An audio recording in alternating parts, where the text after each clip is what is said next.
Rob is what you say, born ready. He was ready to go as of day one. That's right. So he's one of those characters in Cats who just is ready at all Yeah. times. Yeah. Cat-like readiness. He's Yes. always observing the room. He walks in the room like anyone in CSIS or CIA. He scopes all the windows and doors, aligns himself correctly, puts himself at the back of the wall. You Yeah. know, always keeping track of who's entering, who's leaving. These are things that Rob does every time he walks into a building. Did you not know that, John? He's at the best when his back's to the wall. Yeah. It's You ever so notice when we go out to dinner together, I'm always sitting at the table that faces the door. Yeah, like Yeah. Jack Reacher. yeah. He also there's also a reason why he orders crab only, because he constantly remembers to let us know that he knows Krav Maga. He's like, guys, I know Krav Maga. It's like, yeah, crab, I got it. I don't know why that's the subject point, Rob, but Crab juice. Listen, you have to have puns in life, guys. Okay, you got to be punny. He goes to the always ask the waiter whether they have crab juice or crabs on the menu and let him know that, or her know that he knows Krav Maga. So these are things. And I have to differentiate it that I don't want the same type of crabs that John has. So I have to make sure that. Fine. I don't think those come on the menu. Those are a fun side effect. Oh boy, we're talking about Krabby Patties again from SpongeBob. Is that what we're talking about? Yeah, of course. We're gonna carry on.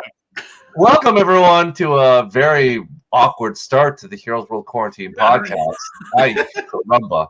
Welcome. We are a little late to the party. A lot of things happened while we were away, but we're gonna do 2022. It doesn't matter. We're gonna talk about. We recorded this July 2022. This is the future, the past. Depending on when you're watching this, happy holiday, happy Hanukkah, Festivus for the rest of us, whatever you may celebrate, Kwanzaa to you. We're just going to go through some of the things that we watched. You may not have talked about it on the podcast, but I think it was just nice because, frankly, not all the content is something that we all have access to or something we can watch readily. So we're going to go through some of our favorites, the worst, and predictions of the future as some of us, the old people. If I had a letter, if I had it, it would be all those people back in the day who know what's going on. All the old people and Johnny Carson would do this bit where he put a. Anyways, what was his name again?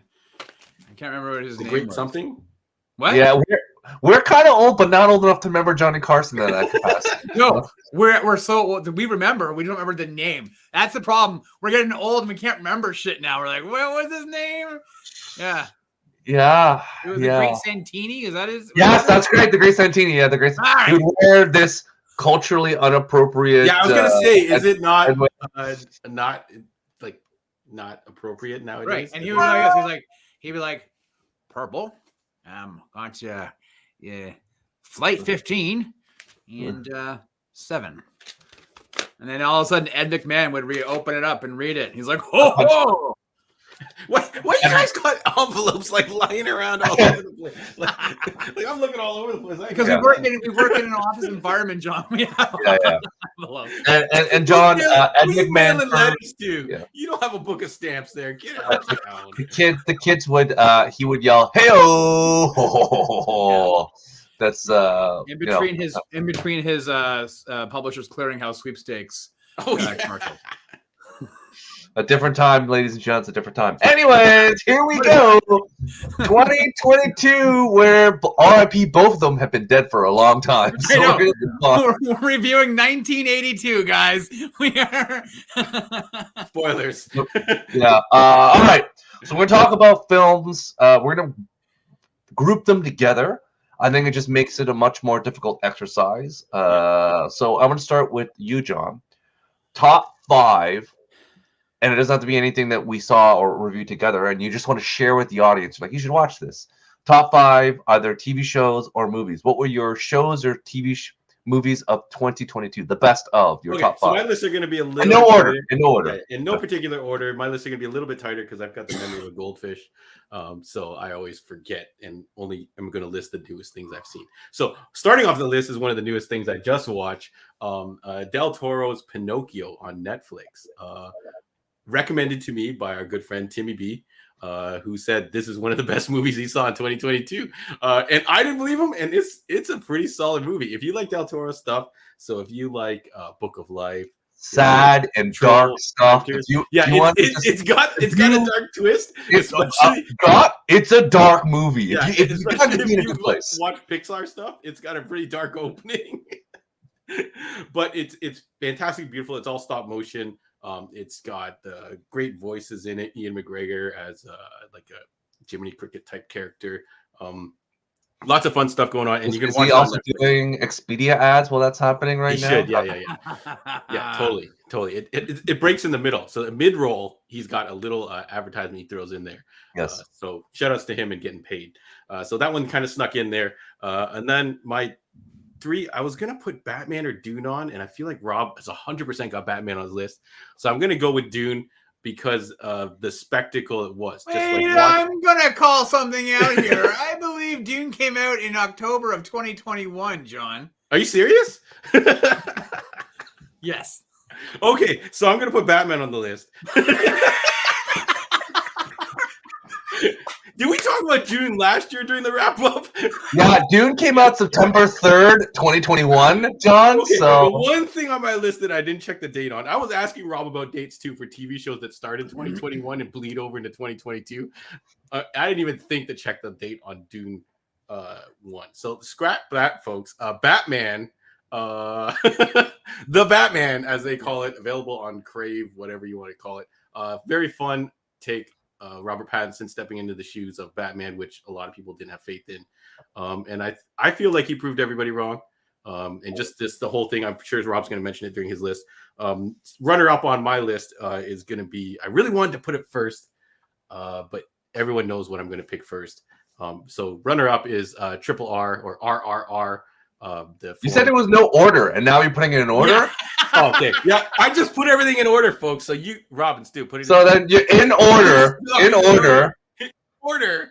In no particular order. RRR is a ton of fun.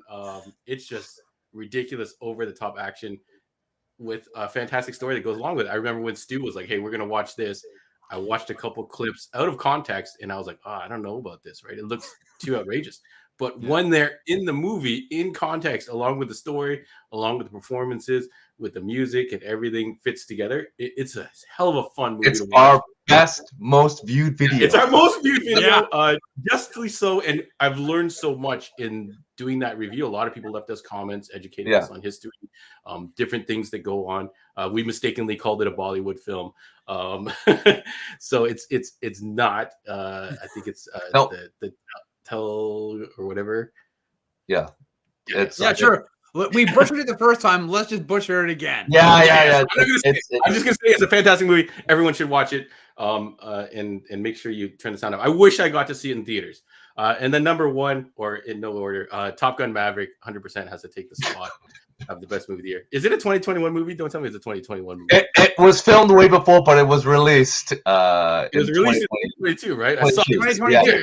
You're good. You're fine. Right before I said it, I was like, "Ooh, did we already talk about Top Gun last year?" I was like, "Shoot!" Wow. But yeah, Top Gun Maverick fires on every cylinder. It hits every single nostalgia bone on the way down from you falling from the nostalgia tree. And Tom Cruise, it's he doesn't get an Oscar, and I don't think he's nominated for an Oscar. Nope, he does not. Nope. It's a shame. But yeah, a movie didn't have me tearing up like when he dusts off that motorcycle jacket and hops on the bike to ride to the nearest airfield. Got me right in the feels, and I can't wait to watch this movie every year. So 100%. That's my shoddily put together list of movies. We've only had 4 weeks to put this list together. So out of curiosity, so you say you're going to watch this movie every year. Is there going to be like a special like May 2 weekend Top Gun marathon? Is that what you're I want to kick it off in the middle of the summer. Because of the offense and defense football scene. has to fit in the warm weather. Right. All right. Fair enough. Yeah. They don't run football games in the Caribbean in the middle of. I don't actually watch football. I only watch football when it's used as a learning tool in team building. When you're going to fly to the Death Star and shoot it. Yeah, I think Rob, you missed the Heroes World team bonding session where Andre and John just threw footballs at each other. Yeah. Offense, defense. They just basically just play catch. It's a metaphor for a lot of things, Rob. So. Yeah. You know, the one thing I will say about John's list is that these are all movies he loved, like he had fun with, right? Yep. Like, and that's the thing. Stu's list will probably be like really like. Wait. Let's go to your list. Let's go. Well, no. Let's go to your list, Rob. Let's slow down. What do you got? Let's go, Rob. Well, can't do that one. John said it. Can't do that one. All right. No. Okay, so are you gonna say Dune? Are you gonna say Dune? I'm gonna have the TV shows and movies, but I'm gonna start with my TV shows. And these are movies that are TV shows that I just had a hell of a lot of fun with, and they just didn't leave. Wait, let's see what you're gonna do. Right. Are you doing 5 or are you doing how many TV shows? You can only do 5 total TV and movies. Yeah, no. I'm gonna do 2 TV shows and 3 movies. Okay. Here. Yeah, go. Yeah. The Sandman. Yep. I loved Neil Gaiman's The Sandman off of Netflix. It came out in, I want to say, August. And I absolutely loved it. I never read the source material. Obviously, I was very much aware of it. How can you not be if you are involved in some type of form of like comic collecting or whatever? But I never read it. I absolutely loved it. And I would highly recommend anybody to go and check it out. I don't know if it's a series that you can binge hour after hour. I think you need a good week or so to watch it all because I think it's so deep. It really gets you, and it stuck with me. What are we at? 6 months later or so, right? So, I tried to get you to listen to the audiobook before the show came out. I was like, Rob, you got to get the audiobook with Professor Xavier as the Sandman. It's just this wonderful. But I have heard really good things about it, so I might have to do that. So definitely, the Sandman is on my list. Also Patrick on my Stewart? List, it really should, huh? Patrick Stewart or the new Professor Xavier? James McAvoy. McAvoy. Yeah. No, McAvoy's great. Patrick Stewart as McAvoy is really, really good in it. But would Patrick Stewart not be better, Stu? As Dream? No, because it fits. It's like James McAvoy, and then there is David Tennant is in it. There's Michael Sheehan as the voice of Lucifer. Our girl from Two Broke Girls, what's her name? Kat Dennings plays Death in it. Right. So like she's Death in it, so she has kind of a different take on it. There's some really great actors in the audiobook. It's one of after World War Z, it's my favorite audiobook. Like just listening to it while walking and exercising and doing things. It's a great. Or like I said before, as a repeat, really pumps you up. Rockspin, you can buy the trades, and then it's so faithful. You can turn the page and go through it. It's great. So turn page. Yeah, turn page. Yeah. Okay, I'm gonna go. Now this is not gonna be a surprise to John at all for a TV series, and maybe for those who are fans of this show and the Psychic Show. But Reacher, season 1 on Prime. Again, that show was fire. Actually, I loved that series, man. I know. Hey, maybe it's a guilty pleasure. I don't know, but I loved watching it, and I was like, I want to fire that sucker up again and rewatch it. It was just fun. It's not lowbrow. I think it's middle of the road. It's decent. It's easily consumable. It's like the books, and that was the best thing about it. It wasn't overly convoluted and easily digestible, just like the books. So Reacher season 1 is one of my favorite things of the year. Okay, I'm gonna go with movies. I'm gonna pick a couple different ones than John. I'm gonna go with the one that again is a guilty pleasure, and you guys are gonna kill me. I get it, but that's your best. That's your favorite movies. We have a whole category. No, but it's like it because I was trying to think. Do I go like highbrow, really smart thinking movies, or ones that are fun? So I can go either way. I'm gonna do both. I'm gonna do one is The Gray Man. I know the Russo. You hated that. Oh my god! I'm with you. I like it. Top 5. Oh my lord! Wow. All right. I already said the Batman, so I was going something different. I wanted to go with the Gray Man. So it was on your list. What's that? So it was on your list. Yeah. It's a great man. So it was RRR. You already took that. And then I think probably though my favorite movie I saw this year, and I mean outside of the whole fun thing, because I did enjoy Top Gun Maverick and whatnot, but Everything Everywhere All at Once. Like I went to the theater and I saw that. I was by myself when I saw it. And it was like I had no idea really what to expect going in. Another Stu push to force you to watch it. Right. Well, and you would hear this something like, oh, it's about the multiverse and this and that. And I was like, all right, I don't know how it's going to be. And I would see the trailers and I was like, what is happening?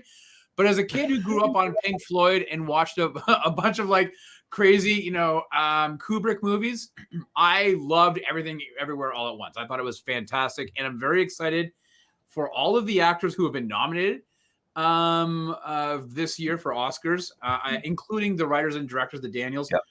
And it's so different from everything else.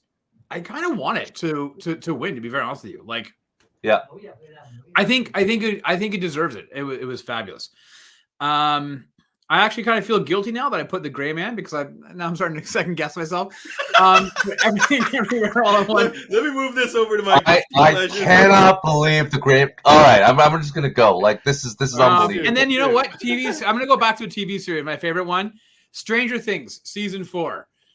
Again, another series that I mean, I know there's now 6. Is this 6 you're going to? You're the 5th thing. I only did 2. Yeah. I'm going to go Stranger Things season 4. First of all, they broke up the season, which I'm not a big fan of. John and I talked about this prior to us recording tonight. I think that was the downfall of Ozark. Its last season is how they broke it up. The gap between Stranger Things part 1 and 2 wasn't that long, so it was okay. But hey, they took a obscure song from the 80s and brought it back into the pulp culture zeitgeist. And it's another show that I just couldn't get out of my head all year. Like that whole scene with the Kate Bush song and seeing Max, trying to break free. I thought it was great. It was a lot of fun. So those are my top 5 of the year. All right, Stu, let it rip. Wow. Wow. Okay. We start with number 5, Gray Man. No. I think I look back at the view experience. Like I like Rob, watch a lot of art house films. I watch a lot of things. More so, I have the appetite to do it. I want to watch it. I like to watch all the Oscar films. I want to do the thing. So, but I'll start with TV shows. My 2 TV shows that I have on my list is not a surprise to anyone who watched reviews. It's Andor. I love Andor. I think it's the best Star Wars show. Stellan Skarsgård is unbelievable, and if there's an opportunity for him to be nominated for an Emmy, he should be. I just love the fact that it's a show without Jedis. I'm just tired. I don't need to see a chosen special one, a person that has metachlorians in their blood count. Like I just need the regular people, and this really shows the cloak and dagger effect of the people, because we always hear Star Wars like, oh, there's people that aren't Jedis. We kind of seem peripheral. This is their story, and I appreciate it. I'm looking forward to season 2. I think they do a Jedi show right, Stu. Wait till they do that Jedi show right. They'll do one, and then I'm just like, I don't care about Jedis. Like I get it. Like, they're phoning in the Jedi concept. At the end of the day, Jedis are very special. I would never be a Jedi. I would be a stormtrooper. Like it'd be like I'd be just or a Max farmer, like moisture on the like. I wouldn't be a Jedi. It's like anyone who does that is like I'm the main character. You're not the main character. What if you were the fake Jedi, like in Obi-Wan? Even then, I wouldn't be the fake Jedi. Like that's too much screen time. The character that was. I would be. It'd probably be like the 3 of us at that scene with Baby Yoda, just to like, hey man, is it alive? You want to poke it? Like that would be us on the side of a hill, just talking, and then just being taken out by someone else, by IG-88, or one of the IG units. The other TV show that I enjoyed thoroughly, just because it was so unique and different, was Severance. It's the Adam Scott television show where the core concept of the show is that what if you actually split and have no knowledge of what you do in your home to your work? So that work-life balance of like you go to work and then when you leave your office, you forget everything. You don't know what happened there. So it's like what's going on. Duality of that. Like you go to the office, you know what's in the office, but you don't know what happens at home. And when you leave, it's vice versa. So you're like have this thing where you don't know and you can't remember. So it's an incredible show. And the last episode kind of also with the kind of twist at the end is so I'm looking forward to season 2. And Christopher Walken is freaking awesome. Christopher Walken shows this. Christopher Walken. So those are my 2 shows. For my 2 movies, I think John is on exactly the same. RRR is a gangbuster. I'm so happy it got nominated at least for best song. So I'm down with that. Top Gun Maverick, all the feels. I think it can't be stated how just the zeitgeist, and Rob, you talked about the zeitgeist of people. I think there were just so many people who talked about Top Gun Maverick. Did you see it?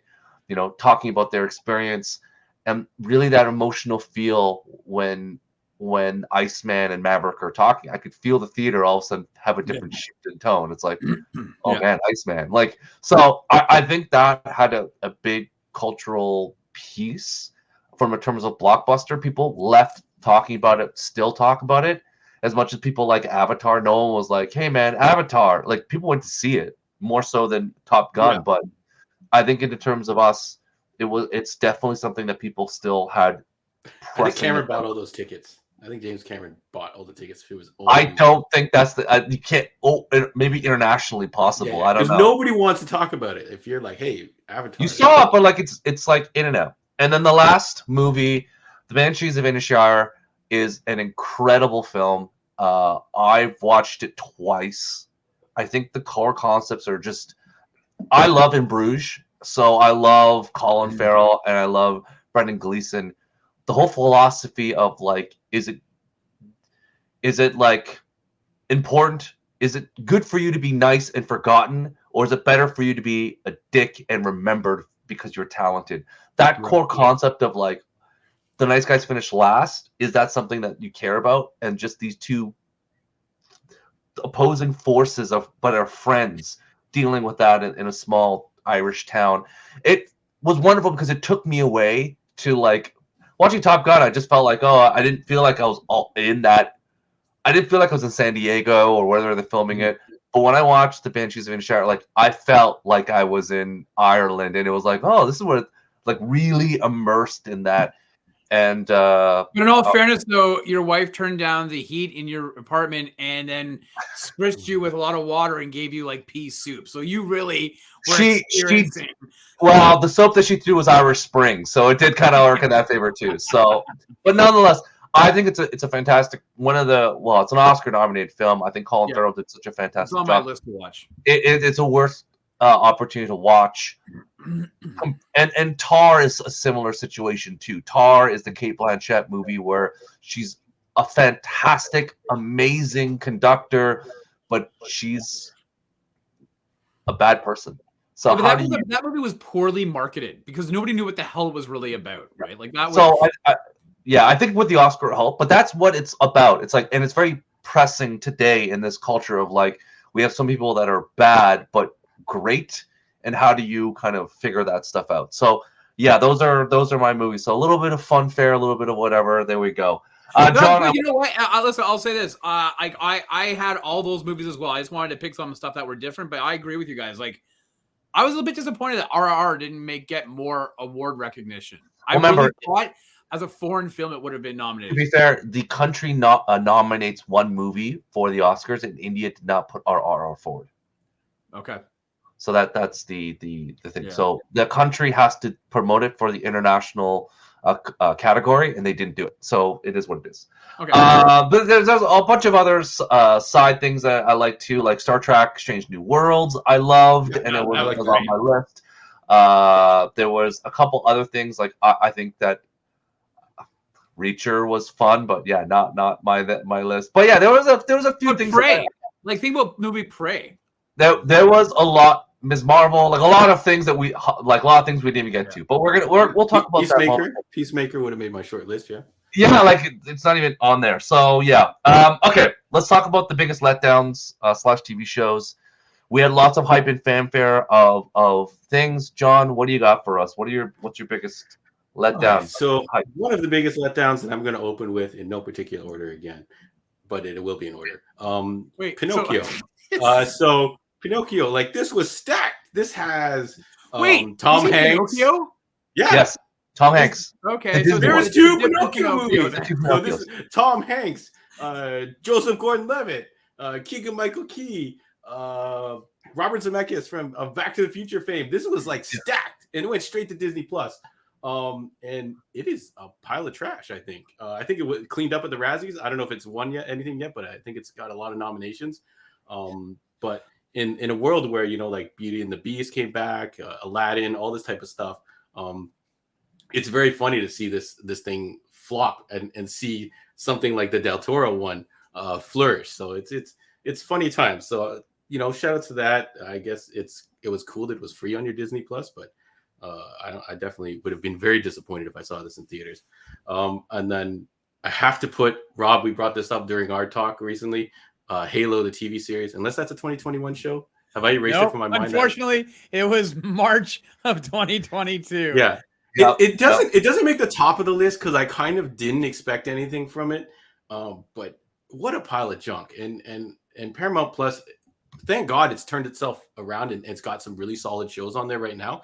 But this was one of the launch. I feel like it was a launch title. And it was just like from episode 1, I didn't trash it in our review, I think. But it had potential in the first episode, but it's the first episode and then it just fell off the cliff. Yeah. Just awful disaster. And next on my list is Eraser Reborn. I doubt any of you guys saw this, but this is a remake. You wanted us to watch it. We were like, no. I think we should have reviewed Eraser and Eraser Reborn back to back. No, but you bring back one of my favorite Arnold Schwarzenegger movies in this really budget TV series. It looks like a TV movie. It's a movie. If it was a TV series pilot or a failed pilot, then I would have had a little more slap for it. But the way just the writing, the villains they threw together, usually the bad guys have some coherencies, but they just started throwing guys in that were cliche bad guys from every kind of genre, and it just looks awful. And I was looking forward to some type of reinvigoration of the Eraser series. So shout out to that. And then my top one, it's going to take up 2 slots if we were putting these in order. I think maybe I like how I asked for 1 to 2 and you give me 5, John. John was on the like, I don't know if I can give up with enough. He's now dropping 5. Yeah. I filled it in. I managed to fill it in. Enchanted 2. You're I don't know if you guys... it. What? You're going anyways. Yes. Yeah. Enchanted 2. Yeah. Yeah. It takes up 2 slots on my list. Enchanted 2. Like what? When this was announced, Enchanted 2, I was like, I'm pretty sure Rob heard me go, "Whoa, Enchanted 2, this is coming out." Amy Adams. Come on, man. Seriously, you watched that? And Dina Menzel. And you're like, "Oh, this is gonna be great." Patrick Nobody Dempsey, said that, man. No, I don't know. I thought that it was gonna be worthwhile, and it is 100% phoned in, and it is just horrible to watch. This is when when people say they don't like musicals and people just start singing randomly. This was just one of those things where people are like, "Why are they singing this?" And why are they putting together terrible songs when we have so many great musical infused stuff going on right now? Like Encanto comes to mind, like Lin-Manuel, like the music that they've put in these shows, Frozen, like all this stuff, like it's become such a big part and they become hits, and they just threw this together last minute, 100% phoned in. And I was actually really looking forward to this. So shout outs to Enchanted 2. Don't watch it. It's pretty bad. But wait, you just did a shout out to it. Yeah, shout outs to it being bad. Yeah. All right. Rob, what is your biggest letdown TV show / movie of the year?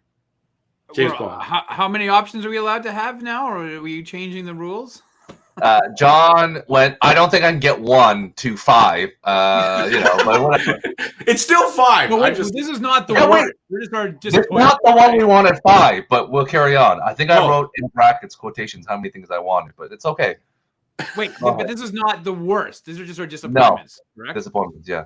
Okay, I've got 3. All right. Yeah. John went 5. Why not? Go. Yeah, sure. Hey, I'm gonna go with my TV series. Yeah. One is Obi-Wan Kenobi. I was really disappointed in how this thing turned out. Like I thought, you know what, this thing has potential to be really solid, and I was like, I don't even know what the hell I was watching. I felt like they just made it because, like, hey, we got money. Let's just throw some shit up on the Disney Plus. We talked about this a lot this past year, the three of us, either privately or on this show here.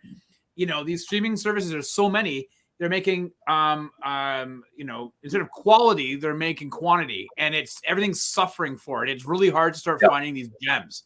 So definitely, Obi-Wan Kenobi was a piece of shit. This is going to be a shock to some people. And disappointing. Yeah. Mm-hmm. Cobra Kai season 5. I thought it was atrocious. Yeah, I thought it. Like, I know there's some cool moments, but I felt like it went real campy. Like, if you go back to those first 2 seasons, even season 3 when it went to Netflix, you're like, wow, there's some quality in this show. There was some, like, I don't know, some vigor to it. It was like there's a bite to it.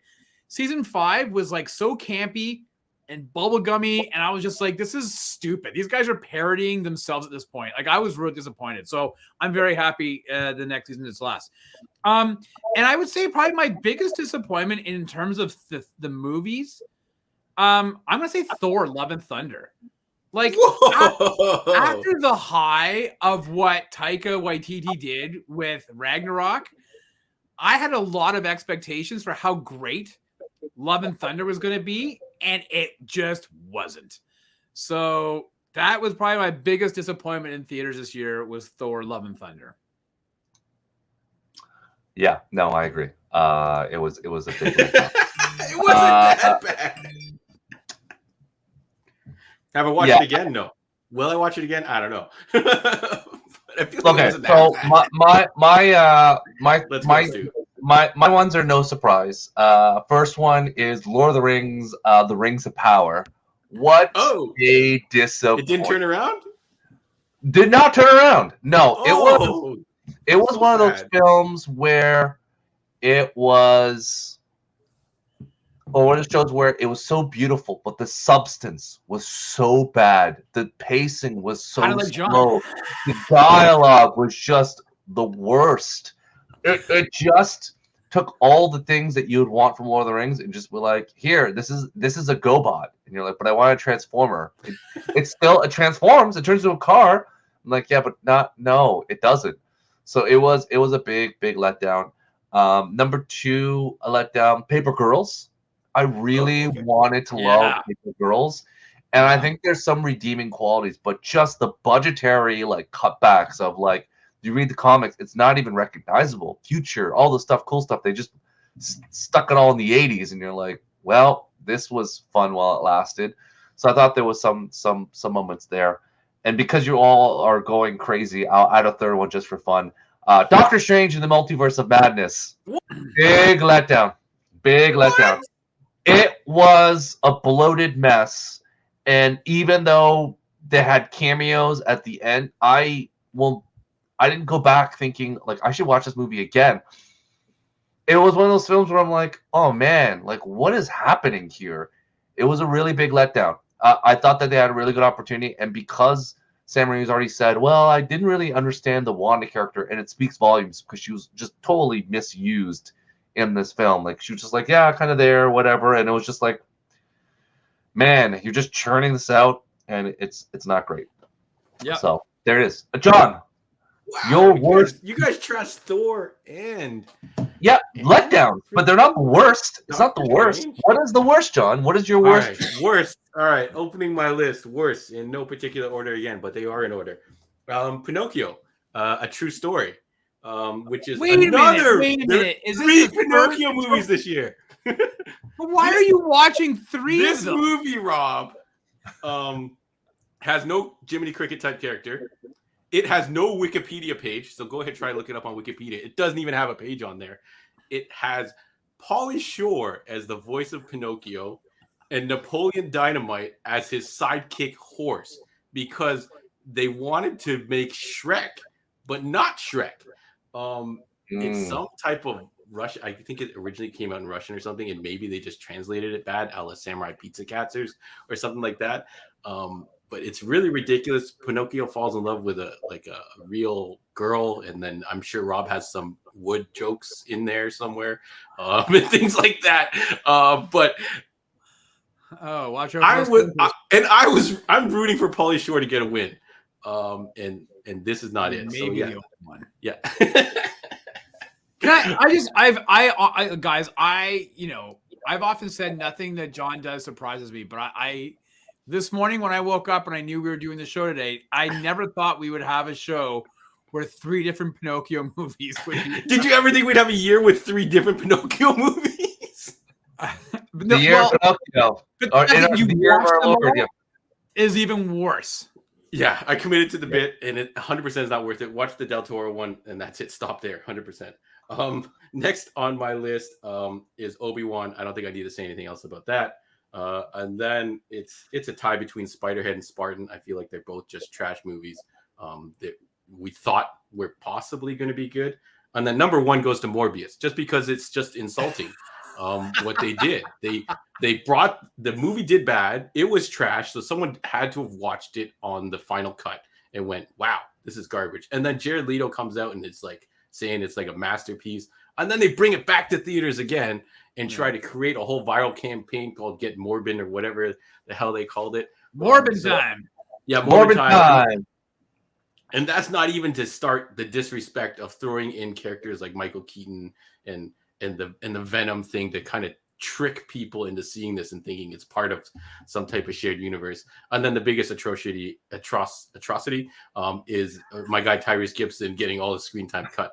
But I think it might have worked out in his favor. So shout outs to lucking out, Tyrese. Lucking out and not being a huge part of that movie. So all right, Rob. All right, I got one movie and 1 TV series. All right. Yep. John mentioned Obi-Wan again. Yeah, he just kind of mentioned it offhand, but the worst movie I saw this past year, by far, hands down, Country Samaritan with Stallone. Yes. I was so mad that I watched this fucking movie. I hated it with like a 10th of 1,000 suns.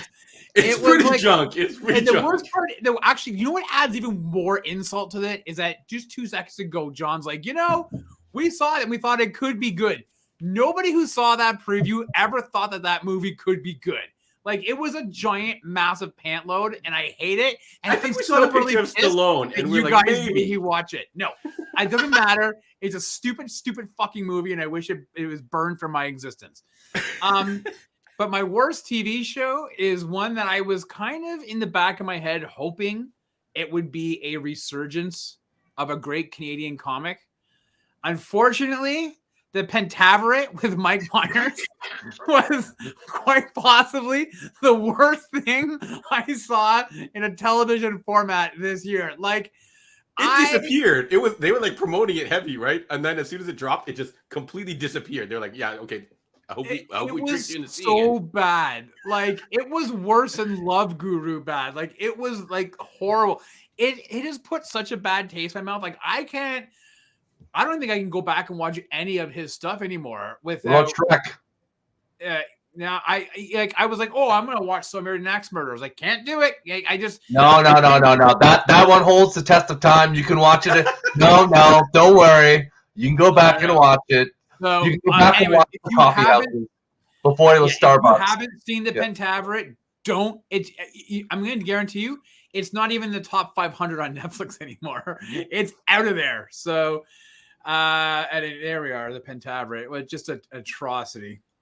I have 5, which surprisingly not on any of your lists. So this will be great. Number 1, a no order, a show that I just didn't even talk to you guys about because I knew it was going to be horrible.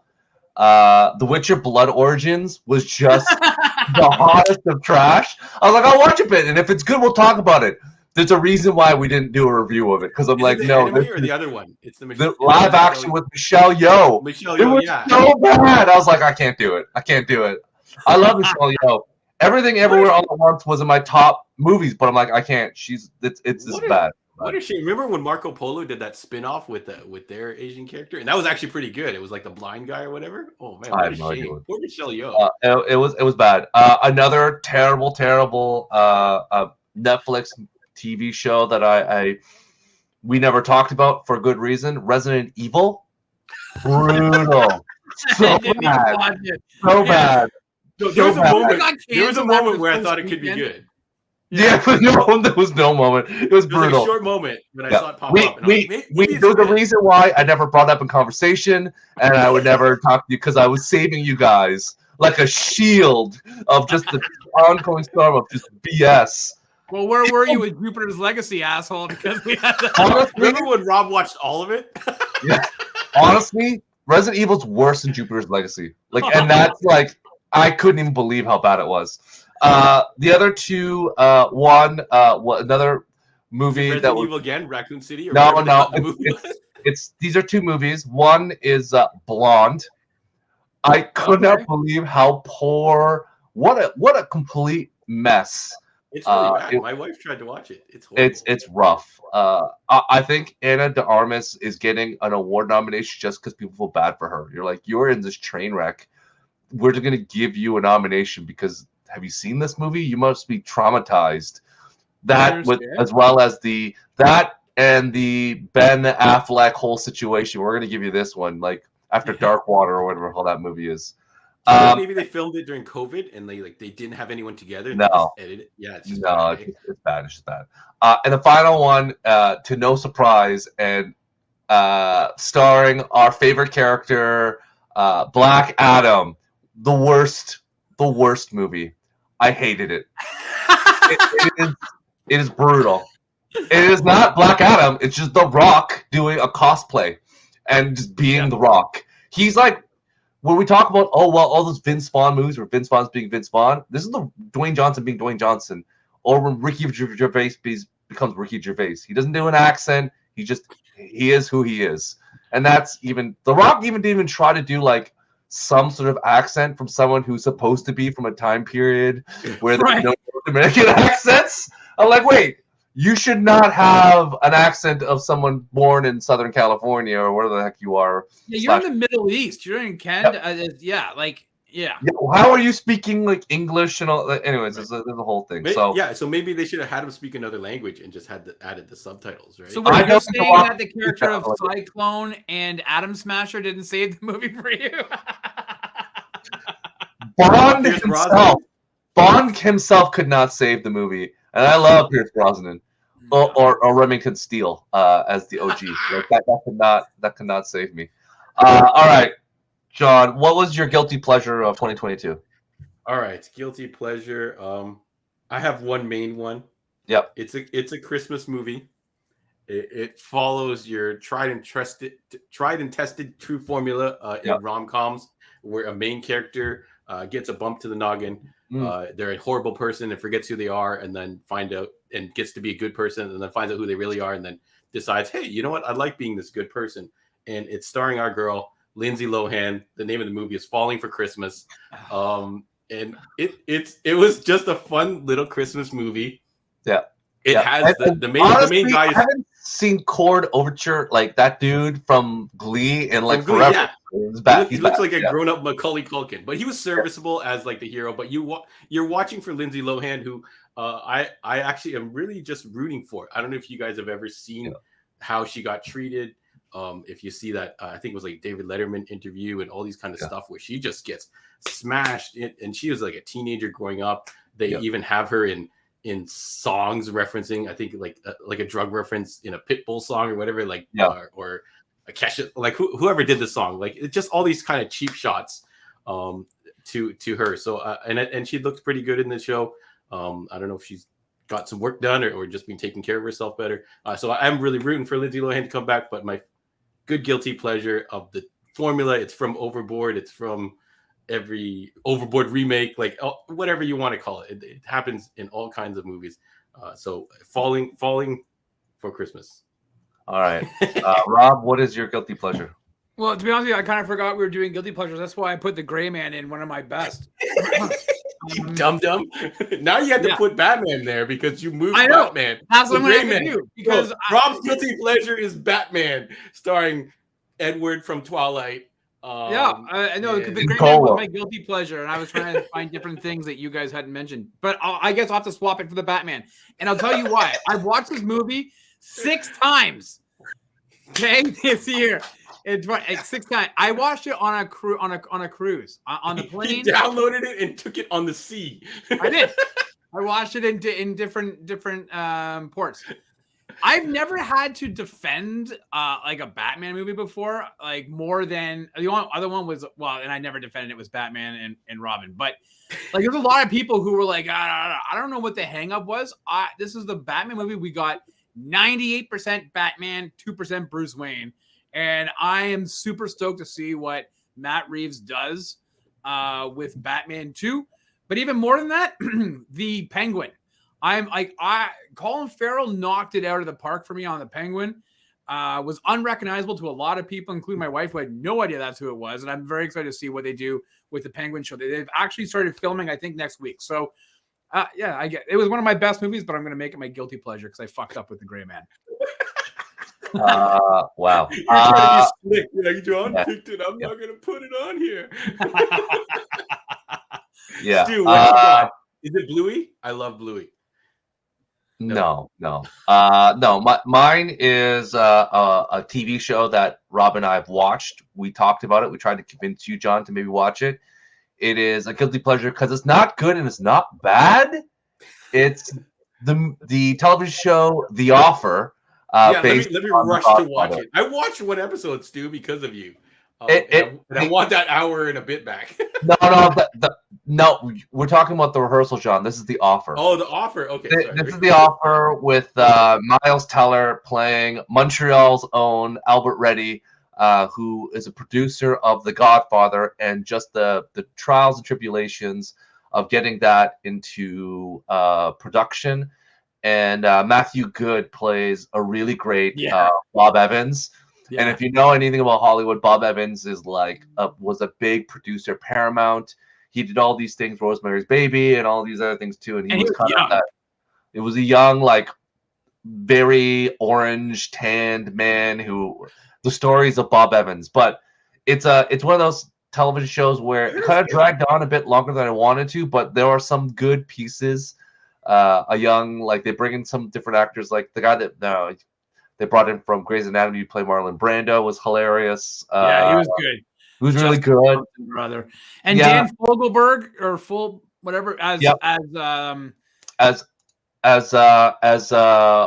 Francis Ford Coppola. It's great. It's a really good movie where even just the whole story of The Godfather and everything else. It's an incredible story of how they could put it together, and so I love it, but it drags on probably 2 more episodes than it should. But it's a guilty pleasure, and if you love The Godfather, you'll love this because it's everything. And I asked you before, can you watch it not having seen the Godfather movies? You should watch The Godfather first. You have to watch Godfather. All right. And Rob and I would attest, it's the greatest movie of cinematic history, The Godfather. You could debate Godfather rewatch coming up then. Rob will debate through it, John. I think it's too old for you. You just said it was the greatest movie of all time. Yeah, I know. Yeah, but you're the guy who just watched 3 different fucking Pinocchios. And I think you're gonna watch The Godfather. You're gonna be like, guy, 30 minutes in, I was like, what's happening? This is 19. Does it have Pauly Shore as a character in it? No. All right. We're gonna go to the breakout stars of 2022. It goes without saying before we start this, by default, friend of the show, Aman Vellani of Ms. Marvel is the breakout, but we cannot say her because we're biased. We love her. It's a whole different thing. So she's by default the one. But if you had to pick someone else, John, as a breakout star in 2022, I had her as number 1. So shout outs to her. I look forward to seeing her work on other projects. So hopefully she's got a bunch of other stuff in mind and she has a lot of fun with it. She did. It's called The Marbles, coming out this year. No, but other movies, other Or on a than cruise ship near superhero you. movies. I don't know. She's on a cruise show ads with Cheadle and a bunch of other people. Yeah, So yeah. All right. So my breakout star for 2022 is this young guy named Pauly Shore. He was in. Oh, okay. It's actually I choose Noah Centineo from The Recruit. I actually really like The Recruit from Netflix. And he's just a lot of fun. This is my first introduction to him, so I'm calling. Wait, no, it's not. He was Adam Smasher, you bonehead. Adam Smasher was barely in that movie, but this is where I got to. He's in like all the rom-coms on Netflix. You've seen you would. I don't know. I choose him for 2022 to be someone to watch. He was in To All the Boys I've Never whatever thing. Never seen it. What is that? Lying sack of shit. What is that? Is it based on the book? Based on the book. Your daughters will probably watch it. Is it a foreign language film? Is it it's an AG-24 movie or whatever it's called? It stars Aiden from or the guy from Sex and the City, or the guy from My Big Fat Greek Wedding, or if you really know from a little TV show in Alaska. But we're gonna talk about that. Rob knows we're old, but that's. Is that guy forever just going to be the guy from My Big Fat Greek Wedding? I think it depends on your age. I know him from that crappy Alaska TV show. What's it called again, Rob? Not Wings. No, yeah, like the one where they go to there's a Alaskan town. The doctor from New York goes there. I'm forgetting the show because I'm old again. And he was the thing. Anyways, okay. Well, we're gonna go on. It's gonna come to us. John Corbin. John Corbin, yeah. Yeah. What is it, it was something Alaska. That was the name of the show, though. Something Alaska, right? I can't. Yeah, Mystery Alaska. No, it was something else. Anyways, we're gonna keep on going while we go through. So John picked very well known. Noah Centineo. He's new to me, and he was super charming in The Recruit. I look forward to seeing him do something new. Okay. Rob? I'm actually surprised that John didn't pick John Cena. Northern Exposure. That's right, Northern Exposure. Yeah. I'm gonna go with Tom Sturridge from The Sandman. Yep.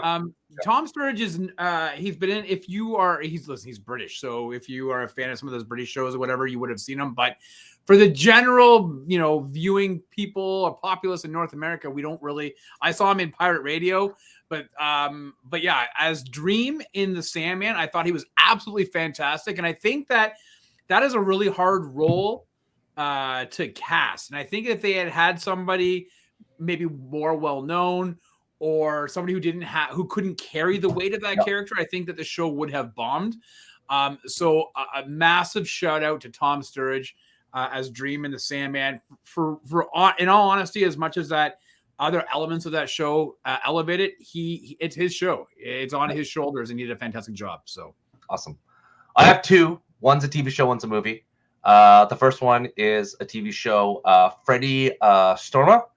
As you know him from a character known as Vigilante from Peacemaker. That dude, as much as we love John Cena, he crushes it as like the secondary character. Everything he did made me laugh.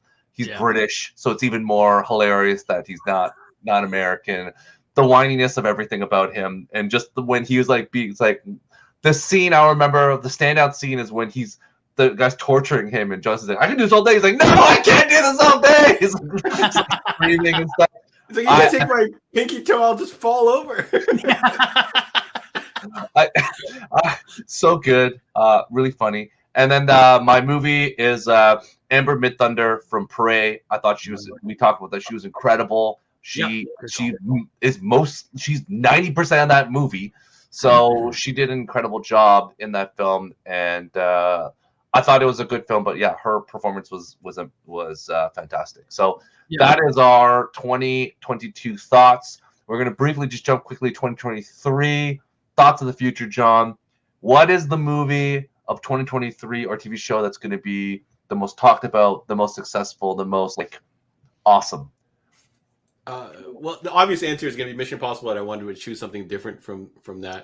Shut up! It's not Mission Impossible. I think it's going to be Mission Impossible. Mission Part Impossible. 1? No, nothing amazing is part 1. It's like Attack on Titan. Rob, you talk about that. Attack on Titan's doing season finale part 3. That's how hold my beer they are. You do. Don't worry. You're doing 2 seasons finales. We're doing 3 season 1 final. John, seriously. Okay, so if it's not Mission Impossible, which I think it's going to be John Wick 4, and that's because of Donnie Yen. Donnie Yen is going to steal the show for sure, and then it's going to create just a million spin-offs. So we're going to have a multiverse of John Wick universe movies, and they're all going to combine again. Into John Wick. We're already there. Yeah. The ballerina I think is coming out, and they're probably going to give a host of other characters. Like the list of people appearing in this movie is pretty vast. So I think it's just going to crack it open even further, and people are just going to be craving all kinds of content. So you're going to see this universe just explode. We'll see. Yes, Rob, what is your big film of 2023? I have one film and one TV series. Yeah. Whatever you want. Just as I would preface, I would have said that The Last of Us as a TV series, but I think it's not going to carry the momentum of the year because it's come out so early. So I'm going to say the TV series, I think it's really going to catch people off guard and surprise them. Justified City Primeval. I really think that people are going to be like, what? And those who didn't watch Justified are going to go back and binge through it. So I think that is going to be the event or series or whatever mini series of the year. But I think for the best movie coming out this year, for me, I gotta tell you, it's going to be Dune Part 2. I think Dune 2 is going to absolutely murder at the box office, and I suspect you're probably going to see a bunch of award nominations next year. It comes out November, so we've got some time, and I think Denis Villeneuve is going to deliver another masterpiece, and he'll probably be rewarded with another Oscar nomination. So there we are. My two similar. Before I was gonna say Last of Us was the show of gonna be the most one, even though it's early. I think I watched your reviews and I agree with a lot of what you said. I think episode 1 was fantastic. Episode 2, Rob, the investor, did you see it? I'm like, no, I did, and I watched it. I loved it. I thought it was. They did the necessary tweaks for episode 2 that was required for the cinematic television experience, unlike a video game. The video game, they had a lot of things.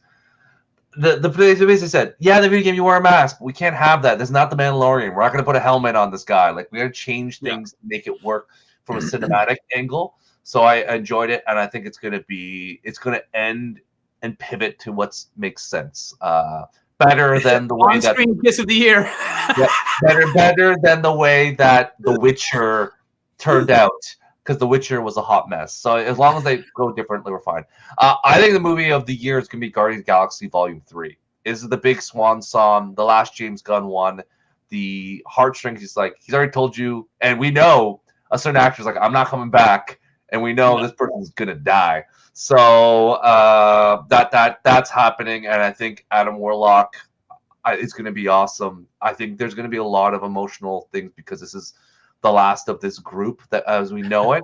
So it's going to be good. And Gunn is going to do his last big soundtrack movie, and people love that stuff with Guardians. So I think Guardians Galaxy 3 is going to be. I had a borderline on my worst list because DC is cursed. So what would curse them the worst if this comes out and absolutely flops and everyone's like, oh my God, James Gunn has lost it. And now he's the head of DC, and what a disaster that would be for DC to kind of crowd control that. Oh, let me call The Rock back or something. No, they will not call back The Rock. he successfully burned that bridge.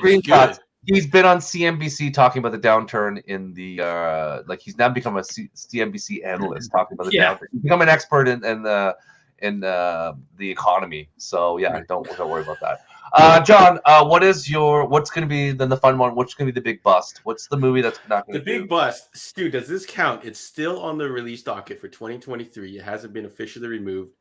Can I pick Rogue Squadron? No, because No, they haven't started filming it yet. they have It's not on filmed, this. It's on the list for 2023 though. but it's not. No, Yeah, they yeah. pulled it, man. Okay, Yeah, so they- since Stop I looking can't at pick, IMDb. since I can't pick Rogue Squadron, it was actually a toss up between Fast X and Flash. I have concerns with Fast X because that last movie came out during the pandemic with lackluster kind of response, and they might have bitten off a little more than they can chew, because they probably already had it in the can and all that kind of stuff, and you got all this rock stuff coming out and all that kind of junk. But I'm gonna call. I'm sorry to say this, Rob, but I'm gonna say the Flash could possibly be a super bomb because of all the issues with filming, all these cameos coming in and out, the Henry Cavill thing, the whole shakeup with DC. There's so many things that are potential, so many moving parts that have got to line up for this movie to work. And I feel like it might not happen. I'm sorry, Rob. It just might not happen. Also, I'm betting on the most likely outcome because Rob has been king of picking these flop movies from DC. So if he's gonna hype up the Flash, I feel like this is a very safe bet. If in Vegas, if I was like, yo, Wonder Woman 84, Rob was really hyped for this. Let me put my chips over here. Rob was like, yo, Black Adam is getting pretty good, reviews and stuff. Well, let me put my chips here. And now he's like, Flash, it's gonna be the greatest thing. Ezra Miller's gonna come back. There's 3 Ezra Millers in this movie. He might come back. DC is open to that idea. Michael Keaton's gonna be in like 20% or 80%. Who knows what percent of the movie he's gonna be in anymore nowadays. So if I had to bet on something, I would bet on the Flash because of Rob's history. Rob? Yeah, you had to stop and go, all right, okay, yeah, you're right. Yeah, I got 2. I got a flop of a show and a movie. I'm gonna do the movie only because I'm piggybacking off what John said. I think Aquaman 2 is gonna be you pick Aquaman 2 as more problems than Flash? Yeah, I think it, like, listen, I like James Wan as a director. A lot of people love Aquaman 1. I thought it was okay. It's watchable, but it's a lot. Like it's bloated like a dead fish. And I'm afraid that Aquaman 2 1. I think Aquaman 2 is going to be a hot mess. So that's probably going to be my worst of the. Although listen, we don't know what bullshit's coming straight to streaming. So for sure one of those will be the next Samaritan, but I'm going to go with Aquaman 2. But the TV show that I think is not going to do well, and I really hate to say it because I love this actress. I think Ahsoka. I think the Ahsoka show on Disney Plus is not going to live up to the expectations that we have. And I love Rosario Dawson. I don't know how she's going to be in that as that character though. She's another bad person to bet on because of DMZ and all these other projects she's been involved in. Yeah, I loved her portrayal as Ahsoka in the Mandalorian stuff that we saw, but I think to carry a 9 or 10 episode series, I think it's going to be, that's a lot. And so I think based on what they fumbled badly with Obi-Wan, I think Ahsoka is going to be, unfortunately, not well regarded. More terrible Jedi content, stupid state. It potentially could be very rough. The films that I had back and forth in my mind as potentials for big swings and misses. John had already mentioned it. Fast 10 is a big budget. Yeah, I don't know if they have directions of what they're going to do. It's just basically giant set piece after set piece with no story. Story's very confusing as to who is what. I have no idea who anyone's backstory is right now. They keep on changing it. Like, what is Dom again? We don't know what is happening. He can fight off 50 guys. Like it's getting to the point now where like underwater. they just need capes at this standpoint. So I'm just like, yeah. The director walked off, right? One walked off. And there was a lot of director pieces and stuff like that too. He walked off, right? It is. They talked about creative differences. So that's where I thought was a real big difficulty. My other one that I was thinking of, but I'm gonna go Fast 10 was Creed 3. Oh really? Here's the thing. Why Creed 2 was not great. Creed 1, I remember John when we were at the theater watching it. The reinvigoration of the Rocky franchise. We loved everything about it. I thought we went out. I think John, we were like, dude, we gotta buy like gray tracksuits. We gotta start running on the streets. I own like, 3. I think I own 3 sweaters from that movie. yeah, I went crazy at Nike, and I just bought like every sweater that he wore in that movie. Yeah, like it was like, oh yeah, you were ready to go. So it was one of those things where I'm like, man, it looked great, but then 2 came, and then 2 wasn't so great. So I'm like, woof. But Ryan Coogler was not involved as heavily in number 2, but he's at least done the story for part 3, so I'm happy. But the other coin is directed by Michael B. Jordan. So I'm like, I don't know. This is a lot. It's like every time you're like, oh, great, written by Coogler? Oh, directed by Michael B. Jordan, starring Michael B. Jordan? Oh, I don't know about that. But then it has our boy Kang in it, Jonathan Majors, and I'm like, oh, Jonathan Majors. Trailer looked great, but I'm just like, man, I know what to feel. So I'm hoping for Mr. T cameo. Mr. T cameo. Yeah, I doubt that's the thing. And I feel like this is a weird thing I feel like next year's letdown season of a TV show is not something new, but something that's already been there. Like we talked about all the Tyler Sheridan shows already. Like this year's show of Yellowstone has been thing. I didn't see the season yet. It's fine. It's fine. I feel like this year the one that may not be awesome. I think it could still be, but the highs of what happened last season were so high. Was Succession. I don't know how you can even go even better than last. I'm like, it's got to dip down. So in my mind, Succession is like the one where I'm like, I feel I'm gonna let down because after last year's the second season, or is it third now? No, it's fourth. Holy Jesus! After what happened, like the end of that season, what the whole thing that happened with Shiv and everything, like it just was like, oh my, that could just be the end of the show, and it would be amazing. Like you wouldn't even have to. So. We'll find out soon, Stu, because they announced March 25th or 6th it's coming out. So, that's it. I can't say anything else about all the other. Like, again, I was also thinking like House of Agatha. I'm like, I don't know if that one's gonna be good. Like, I think it got pushed to 2024. Yeah, it did. Sorry. I think it got pushed to 2024. I don't think anyone's gonna Ironheart or Agatha. House Agatha. Yeah, Ironheart. Then I'm like, oh, maybe Ironheart, and I'm like, God, again, those Marvel things are hit and miss. But that's a series I don't give a shit about. To be honest with you, like I thought that her character was atrocious in Black Panther 2. Yeah. I couldn't give it. Down with Cloak, like or the Red Hood. So I'm kind of interested in Dormammu. Is it Dormammu or no? Who is it? It's Mephisto. It's finally Mephisto time. Sacha Baron Cohen as Mephisto. So I'm kind of like, all right, we have Borat as Mephisto. So you got me back in with Sacha Baron Cohen. What about Loki too? Loki too? No one perspective. I think that's going to be fun. I think Loki's going to be good. I don't think he'll be amazing, but we'll see. I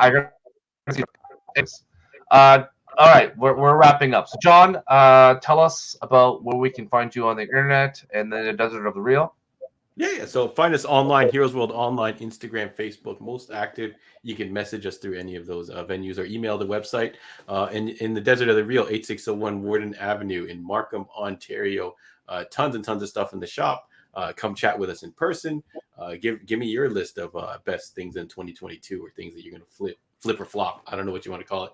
And if you think Flash is going to bomb just because Rob's all on hype train for it. And thank you, as always, everyone listening on iTunes, Spotify. Help us out. Give us a rating on those. And thank you for always listening and sharing. Rob, what's on the Sidekick show this week? Yeah, so you can join John and I every Monday night, live at 8:15 p.m. on YouTube, Facebook, and Twitch. And this Monday, we are talking, we're kind of picking up the baton from today's show. And we're asking everybody to join original Sidekick show. That's right. And tell us, hey, what was your favorite and worst that you watched in 2022? So definitely want to join us. And what are you looking forward to in the year to come? John and I discussed what we were looking forward to, but we want to know what was shit for you, but what was really fun as well. So let us know. That's Monday night live, 8:15 p.m. YouTube, Facebook, and Twitch. Yes. Thank you for joining us. Be safe out there, and let us remember there's only one movie that's a guaranteed monster movie we're all going to love and we're going to watch multiple times, and that is Cocaine Bear! When is that open? All right. Lots of cocaine.